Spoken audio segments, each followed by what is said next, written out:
பொங்கல் பண்டிகையை முன்னிட்டு சென்ட்ரல் தாம்பரத்தில் இருந்து தென் மாவட்டங்களுக்கு சிறப்பு ரயில் இயக்கப்படும் என தெற்கு ரயில்வே அறிவித்துள்ளது.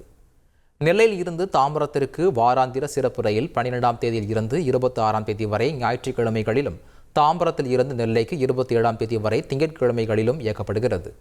தாம்பரம் கன்னியாகுமரி இடையிலான சிறப்பு ரயில் 13ஆம் தேதி தாம்பரத்தில் இருந்து இரவு 10:30 மணிக்கு புறப்படுகிறது. மறு மார்க்கத்தில் 14ஆம் தேதி கன்னியாகுமரியில் இருந்து மதியம் 12:30 மணிக்கு புறப்படுகிறது. ராமநாதபுரம் தாம்பரம் இடையிலான வாரம் இருமுறை இயக்கப்படும் சிறப்பு ரயில் ராமநாதபுரத்தில் இருந்து 10, 12 மற்றும் 17 ஆகிய தேதிகளில் மதியம் 3:30 மணிக்கு புறப்படுகிறது. மறு மார்க்கத்தில் 11, 13 மற்றும் 18 ஆகிய தேதிகளில் தாம்பரம் ரயில் நிலையத்தில் இருந்து மாலை 5 மணிக்கு புறப்படுகிறது. சென்னை சென்ட்ரல் நாகர்கோவில் இடையிலான வாராந்திர சிறப்பு ரயில் 12 மற்றும் 19 ஆகிய தேதிகளில் இரவு 11:30 மணிக்கு சென்னை சென்ட்ரல் ரயில் நிலையத்தில் இருந்து புறப்படுகிறது. மறுமார்க்கத்தில் 13 மற்றும் 20 ஆகிய தேதிகளில் நாகர்கோவில் சந்திப்பில் இருந்து புறப்படுகிறது. செய்திகளை உடனுக்குடன் தெரிந்து கொள்ள உடனே சப்ஸ்கிரைப் பண்ணுங்க.